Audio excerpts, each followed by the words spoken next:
French DJ David Guetta Mumbai music concert ಕೂಡ ಇದೀಗ ರದ್ದಾಗಿದೆ ಅನ್ನುವಂತ ಮಾಹಿತಿ ಲಭ್ಯ ಆಗ್ತಾ ಇದೆ. David Guetta Mumbai music concert ಕೂಡ ರದ್ದಾಗಿದೆ. ಗಮನಿಸಬೇಕಾದಂತಹ ಅಂಶ ಅಂತಂದ್ರೆ ನಿನ್ನೆಯಷ್ಟೇ ಬೆಂಗಳೂರಿನಲ್ಲಿ ನಡೀಬೇಕಾಗಿದ್ದಂತಹ ಇವರ ಸಂಗೀತ ಕಾರ್ಯಕ್ರಮ ಕೂಡ ರದ್ದಾಗಿತ್ತು. ಸನ್ಬರ್ನ್ ಸಂಸ್ಥೆ ಆಯೋಜಿಸಿದಂತಹ ಮ್ಯೂಸಿಕ್ ಕಾನ್ಸರ್ಟ್ಗೆ ಬೆಂಗಳೂರಿನಲ್ಲಿ ಅನುಮತಿಯನ್ನ ಕೊಟ್ಟಿರಲಿಲ್ಲ ಪೊಲೀಸರು. ಅದರಂತೆ ಈಗ ಮುಂಬೈನಲ್ಲೂ ಕೂಡ ಪೊಲೀಸರು ಅನುಮತಿಯನ್ನ ನಿರಾಕರಿಸಿದ್ದಾರೆ. ಈ ಹಿನ್ನೆಲೆಯಲ್ಲಿ ಮುಂಬೈನಲ್ಲೂ ಕೂಡ ಕಾನ್ಸರ್ಟ್ ಕ್ಯಾನ್ಸಲ್ ಆಗಿದೆ. ಆದ್ರೆ ಸಂಗೀತ ಕಾರ್ಯಕ್ರಮ ರದ್ದಾಗಿರೋ ಬಗ್ಗೆ ಪ್ರತಿಕ್ರಿಯಿಸಿರುವಂತಹ ಮುಂಬೈ ಪೊಲೀಸ್ ಇಲಾಖೆ ಅನುಮತಿಗಾಗಿ ನಡಿಬೇಕಾಗಿದ್ದಂತಹ ಪ್ರಕ್ರಿಯೆ ಪೂರ್ಣಗೊಂಡಿಲ್ಲ ಅಂತ ಹೇಳಿದ್ದಾರೆ. ಈ ಹಿಂದೆ ಆಯೋಜಕರು ಮುಂಬೈನ ಮಹಾಲಕ್ಷ್ಮಿ ರೇಸ್ಕೋರ್ಸ್ ನಲ್ಲಿ ಸಂಗೀತ ಕಾರ್ಯಕ್ರಮವನ್ನು ಆಯೋಜಿಸೋಕೆ ಮುಂದಾಗಿದ್ರು.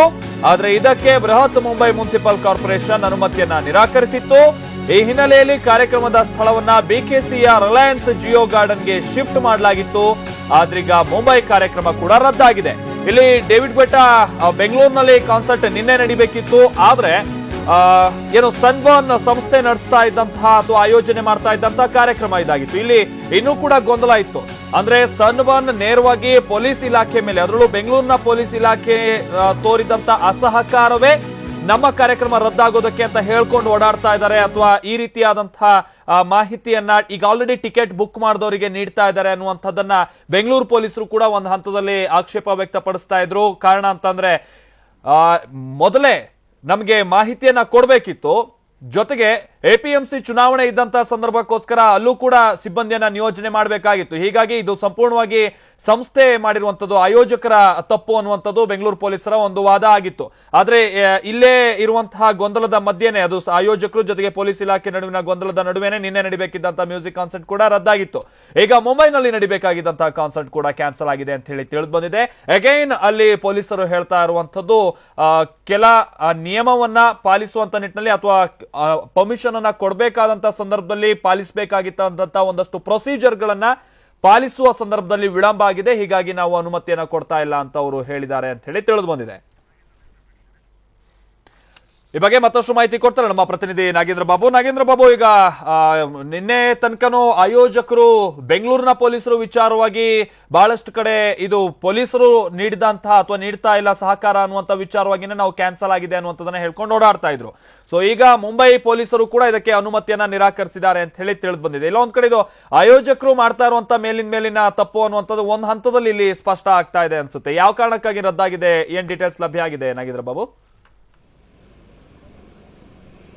ಮಾಲ್ತೇಶ್, ಈ ಒಂದು ಆಯೋಜಕರ ಒಂದು ತಪ್ಪು ಮಾಡ್ತಿರುವಂತಹ ಸಣ್ಣ ಪುಟ್ಟ ತಪ್ಪುಗಳಿಂದಾಗಿ ಈ ಒಂದು ಕಾರ್ಯಕ್ರಮಗಳು ರದ್ದಾಗ್ತಾ ಇರುವಂತದ್ದು. ಆದ್ರೆ ಅವರ ಮೇಲೆ ಬರುತ್ತಿರುವಂತಹ ತಪ್ಪುಗಳನ್ನ ಬೇರೆಯವರ ಮೇಲೆ ಗೂಬೆ ಕೂರಿಸುವಂತಹ ಕೆಲಸ ಮಾಡ್ತಾರೆ. ಅದರಲ್ಲೂ ಪ್ರಮುಖವಾಗಿ ಕರ್ನಾಟಕ ರಾಜ್ಯ ಪೊಲೀಸರ ಮೇಲೆ ಗೂಬೆ ಕೂರಿಸುವಂತಹ ಕೆಲಸ ನಿನ್ನೆ ಕೂಡ ಮಾಡಿದ್ರು.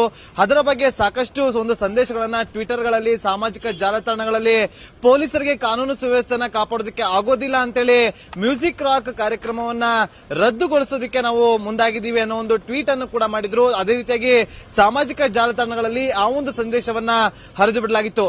ಅದಾದ ಬೆನ್ನಲ್ಲಿಯೇ ಒಂದು ಬೆಂಗಳೂರು ರೂರಲ್ ಎಸ್ಪಿ ಆಗಿರುವಂತಹ ಅಮಿತ್ ಸಿಂಗ್ ಅವರು ಕೂಡ ಒಂದು ಪತ್ರಿಕಾಗೋಷ್ಠಿಯನ್ನು ನಡೆಸಿ ಆ ಒಂದು ಪತ್ರಿಕಾಗೋಷ್ಠಿಯಲ್ಲಿ ನಾವು ಯಾವುದೇ ಕಾರಣಕ್ಕೂ ಕೂಡ ಕಾನೂನು ಸುವ್ಯವಸ್ಥೆಯನ್ನ ಕಾಪಾಡುವ ಹಿನ್ನೆಲೆಯಲ್ಲಿ ನಾವು ರದ್ದನ್ನ ಮಾಡಿಲ್ಲ. ಇವರು ಕೇಳಿರುವಂತಹ ಡೇಟ್ ಅಂದ್ರೆ ನಿನ್ನೆ 12ನೇ ತಾರೀಕು ಏನು ಒಂದು ಆಯೋಜನೆ ಮಾಡಿದ್ರು ಕಾರ್ಯಕ್ರಮ, ಅವತ್ತಿನ ದಿನ ಅಂದ್ರೆ ನಿನ್ನೆ ಬೆಂಗಳೂರು ಗ್ರಾಮಾಂತರ ವಲಯದಲ್ಲಿ ಎಪಿಎಂಸಿ ಎಲೆಕ್ಷನ್ ನಡೀತಾ ಇತ್ತು. ಹಾಗಾಗಿ ಆ ಒಂದು ಕಾರಣದಿಂದಾಗಿ ಇವತ್ತು ನಾವು ಅನುಮತಿಯನ್ನ ಕೊಡೋದಕ್ಕೆ ಬರೋದಿಲ್ಲ ಅಂತೇಳಿ ಜನವರಿ 10ನೇ ತಾರೀಕು 11:30 ಸುಮಾರಿಗೆ, ಬೆಳಗ್ಗೆ 11:30 ಸುಮಾರಿಗೆ ಸನ್ಬರ್ನ್ ಆಯೋಜಕರು ಹೋಗಿ ಬೆಂಗಳೂರು ರೂರಲ್ ಎಸ್ಪಿ ಆಫೀಸ್ಗೆ ಭೇಟಿ ಮಾಡಿ ರೂರಲ್ ಎಸ್ಪಿ ಬಳಿ ಒಂದು ಅನುಮತಿಯನ್ನ ಪಡೆದಂತಹ ಸಮಯದಲ್ಲಿ ಹೇಳಿದ್ರು. ಅಂದ್ರೆ ಆಗ 2 ದಿನಗಳ ಒಳಗಾಗಿ ಅಂದ್ರೆ ಕಾರ್ಯಕ್ರಮನ ಆಯೋಜಿಸ್ತಾ ಇದ್ರ, ಇಷ್ಟೊಂದು ತಡವಾಗಿ ಬಂದು ನೀವು ಅಂದ್ರೆ ಇಷ್ಟೊಂದು ಇನ್ನ ಕೇವಲ ಸ್ವಲ್ಪ ಸಮಯದಲ್ಲಿ ಬಂದು ನೀವು ಅನುಮತಿಯನ್ನ ಕೇಳಿದ್ರೆ ನಾವು ಕೊಡೋದಕ್ಕೆ ಬರೋದಿಲ್ಲ. ಈಗಾಗಲೇ ಬೆಂಗಳೂರು ಗ್ರಾಮಾಂತರ ವಲಯದಲ್ಲಿ 170 ಬೂತ್ಗಳಲ್ಲಿ ಒಂದು ಎಲೆಕ್ಷನ್ ನಡೀತಾ ಇದೆ. ಹಾಗಾಗಿ ನಮ್ಮ ಎಲ್ಲಾ ಸ್ಟಾಫ್ಗಳು ಕೂಡ ಆ ಒಂದು ಕಾನೂನು ಸುವ್ಯವಸ್ಥೆನ ಕಾಪಾಡೋ ನಿಟ್ಟಿನಲ್ಲಿ ಬಂದೋಬಸ್ತ್ ನಡೆದಿದ್ದಾರೆ. ಹಾಗಾಗಿ ನಾವು ಪರ್ಮಿಷನ್ ಕೊಡೋದಕ್ಕೆ ಬರೋದಿಲ್ಲ ಅಂತೇಳಿ ಅವರಿಗೆ ಒಂದು ಮಾಹಿತಿಯನ್ನು ಕೂಡ ಕೊಟ್ಟಿದ್ರು. ಹಾಗಾಗಿ ಅವರು ತಮ್ಮ ಮೇಲೆ ಇರುವಂತಹ ಒಂದು ಆರೋಪವನ್ನ ಕೆಲಸ ಮಾಡಿದ್ರು. ಹಾಗಾಗಿ ಅವರು ನಂತರ ಅಂದ್ರೆ ಪೊಲೀಸ್ ವತಿಯಿಂದ ಏನು ಸಂದೇಶಗಳನ್ನ ರವಾನೆ ಮಾಡಿದ್ರು ಅದಕ್ಕೆ ಸಂಬಂಧಪಟ್ಟಂತೆ ನಾವು ನೋಟಿಸ್ ಅನ್ನು ಕೂಡ ಕೊಟ್ಟಿದ್ವಿ ಅಂತೇಳಿ ತಕ್ಷಣ ನೋಟಿಸ್ ಅನ್ನು ಕೂಡ ಜಾರಿ ಮಾಡಿದ್ರು. ಯಾವಾಗ ಪೊಲೀಸ್ ಇಲಾಖೆಯಿಂದ ಸನ್ಬರ್ನ್ ಆಯೋಜಕರ ಮೇಲೆ ನೋಟಿಸ್ ಅನ್ನ ಜಾರಿ ಮಾಡುತ್ತೋ ತಕ್ಷಣ ಅವರು ಆ ಒಂದು ಟ್ವೀಟ್ ಹಾಗೂ ಸಂದೇಶಗಳನ್ನ ತೆಗೆದುಬಿಡ್ತಾರೆ.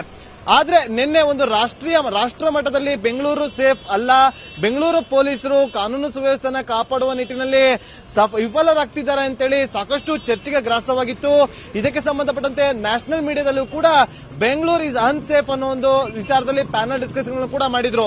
ಎಲ್ಲೋ ಒಂದು ಕಡೆ ಆಯೋಜಕರು ನೀಡಿದಂತ ತಪ್ಪು ಮಾಹಿತಿಯಿಂದಾಗಿ ಬೆಂಗಳೂರಿಗೆ ಎಲ್ಲೋ ಒಂದ್ ಕಡೆ ಕೆಟ್ಟ ಹೆಸರು ಕಳಂಕವನ್ನ ಬರುವಂತ ಒಂದು ಆರೋಪ ಕೂಡ ಮಾಡಿದ್ರು. ಅದಾದ ಬೆನ್ನಲ್ಲಿಯೇ ಇವತ್ತು ಮುಂಬೈನಲ್ಲಿ ನಡೆಯಬೇಕಿದ್ದಂತ ಈ ಒಂದು ಮ್ಯೂಸಿಕ್ ರಾಕ್ ಕಾರ್ಯಕ್ರಮ ಏನು ರಾಷ್ಟ್ರ ಮಟ್ಟದಲ್ಲಿ ವಿಶ್ವವಿಖ್ಯಾತ ಆಗಿರುವಂತಹ ಡಿಜೆ ಡೇವಿಡ್ ಗುಟ್ಟಾ ನಡೆಸಿಕೊಡ್ತಿದ್ದಂತಹ ಕಾರ್ಯಕ್ರಮ ಇವತ್ತು ಮುಂಬೈನಲ್ಲಿ ನಡೆಯಬೇಕಾಗಿತ್ತು. ಅಲ್ಲಿಯೂ ಕೂಡ ಮುಂಬೈ ಪೊಲೀಸರು ಅವರಿಗೆ ಕೆಲವೊಂದು ಗೈಡೆನ್ಸ್ ಗಳನ್ನ ಫಾಲೋ ಮಾಡದ ಹಿನ್ನೆಲೆಯಲ್ಲಿ ನಾವು ಕಾರ್ಯಕ್ರಮಕ್ಕೆ ನಡೆಸೋದಕ್ಕೆ ಅನುಮತಿಯನ್ನ ಕೊಡೋದಿಲ್ಲ ಅಂತೇಳಿ ಇವತ್ತು ನಡೆಯುವಂತಹ ಕಾರ್ಯಕ್ರಮ ಕೂಡ ಅಲ್ಲಿ ರದ್ದಾಗಿದೆ. ಒಂದು ಕಡೆ ಮುಂಬೈಯಲ್ಲಿ ಇವತ್ತು ಕಾರ್ಯಕ್ರಮ ರದ್ದಾಗಿರುವಂತದ್ದು, ಜೊತೆಗೆ ನಿನ್ನೆಯೂ ಕೂಡ ಬೆಂಗಳೂರಿನಲ್ಲಿ ಕಾರ್ಯಕ್ರಮ ರದ್ದಾಗಿರೋದು ಆಯೋಜಕರಿಗೆ ಒಂದು ಮುಖಭಂಗ ತರುವಂತ ಕಾರ್ಯ ಕೂಡ ಆಗಿದೆ. ಹಾಗಾಗಿ ಅವರ ಮೇಲೆ ಇರುವಂತಹ ಆರೋಪವನ್ನ ಬೇರೆ ಅಂದ್ರೆ ಆ ಒಂದು ನಗರದ ಜನತೆಯ ಮೇಲೆ, ನಗರದ ಪೊಲೀಸ್ ಇಲಾಖೆಯ ಮೇಲೆ ಗೂಬೆ ಕೂರಿಸುವಂತಹ ಕೆಲಸ ಈ ಒಂದು ಸನ್ಬರ್ನ್ ಆಯೋಜಕರು ಮಾಡಿದ್ದಾರೆ. ಮುಖ್ಯವಾಗಿ ಈ ಒಂದು ಸನ್ಬರ್ನ್ ಆಯೋಜಕರು ಒಂದು ಎಲ್ಲಿ ವಿಫಲ ಆಗ್ತಾರೆ ಅಂತಂದ್ರೆ ಈ ಒಂದು ಕಾರ್ಯಕ್ರಮದಲ್ಲಿ ಇವರು ನಿನ್ನೆ ಬೆಂಗಳೂರಿನಲ್ಲಿ ನಡೆಸುವಂತಹ ಕಾರ್ಯಕ್ರಮ ಸಂಬಂಧಪಟ್ಟಂತೆ ಕಳೆದ 6 ತಿಂಗಳಿಂದ ಪ್ರಿಪರೇಷನ್ ನಡೆಸ್ಕೊಂಡು ಬಂದಿರ್ತಾರೆ. ಆನ್ಲೈನ್ ಮೂಲಕ ಟಿಕೆಟ್ ಗಳನ್ನು ಕೂಡ ಕೊಟ್ಟಿರ್ತಾರೆ. ಆದ್ರೆ ಇಂಥ ತಾರೀಕು ನಾವು ನಡೆಸ್ತಾ ಇದೀವಿ ಅಂತೇಳಿ 6 ತಿಂಗಳ ಹಿಂದೆ ನಡೆಸುವಂತ ಟಿಕೆಟ್ ಗಳನ್ನ ಕಲೆಕ್ಟ್ ಮಾಡುವಂತ ಆಯೋಜಕರು ಪೊಲೀಸರ ಬಳಿ ತೆರಳಿ ನಾವು ಈ ರೀತಿಯಾಗಿ 6 ತಿಂಗಳ ಮುಂಗಡವಾಗಿ ಒಂದು ಡೇಟ್ ಅನ್ನು ಕೂಡ ಪಡೆದುಕೊಳ್ಳಬಹುದಿತ್ತು. ಆದ್ರೆ 2 ದಿನಗಳ ಸಮಯದಲ್ಲಿ, ಅಲ್ಪ ಸಮಯದಲ್ಲಿ ಬಂದು ನಾವು ಈ ರೀತಿಯಾಗಿ ಕಾರ್ಯಕ್ರಮವನ್ನ ಮಾಡ್ತೀವಿ, ನೀವು ಅನುಮತಿ ಕೊಡಿ ಅಂತ ಹೇಳಿದ ತಕ್ಷಣ ಅವರು ಕೂಡ ಕೊಡೋದಿಕ್ ಬರೋದಿಲ್ಲ. ಯಾಕಂದ್ರೆ ಕಾನೂನು ಸುವ್ಯವಸ್ಥೆ ಕಾಪಾಡುವಂತದ್ದು ಪೊಲೀಸ್ ಇಲಾಖೆ ಮುಂದಿರುವಂತಹ ದೊಡ್ಡ ಪ್ರಶ್ನೆ. ಆ ಒಂದು ನಿಟ್ಟಿನಲ್ಲಿ ಅವರು ಪೊಲೀಸರು ಅನುಮತಿಯನ್ನ ಕೊಟ್ಟಿರಲಿಲ್ಲ. ಹಾಗಾಗಿ ಮುಂಬೈಯಲ್ಲೂ ಕೂಡ ಕೆಲವೊಂದು ಗೈಡ್ ಲೈನ್ಸ್ ಗಳನ್ನ ಫಾಲೋ ಮಾಡುವಂತೆ ಆಯೋಜಕರಿಗೆ ಸೂಚನೆ ಕೊಟ್ಟಿದ್ರು ಕೂಡ ಆ ಒಂದು ಗೈಡ್ ಲೈನ್ಸ್ ಗಳನ್ನ ಫಾಲೋ ಮಾಡೋದ್ರಲ್ಲಿ ಅವರು ವಿಫಲರಾಗಿದ್ದಾರೆ. ಹಾಗಾಗಿ ಮುಂಬೈಯಲ್ಲೂ ಕೂಡ ಈಗ ರದ್ದುಗೊಳಿಸಲಾಗಿದೆ, ನಿನ್ನೆ ಬೆಂಗಳೂರಿನಲ್ಲೂ ಕೂಡ ರದ್ದುಗೊಳಿಸಲಾಗಿದೆ. ಇದು ಸಂಪೂರ್ಣವಾಗಿ ಆಯೋಜಕರ ಮೇಲೆ ಬಂದಿರುವಂತಹ ಮುಖಭಂಗ ಬೇರೆಯವರ ಮೇಲೆ ಹಾಕುವಂತ ಕಾರ್ಯ ನಡೀತಾ ಇದೆ.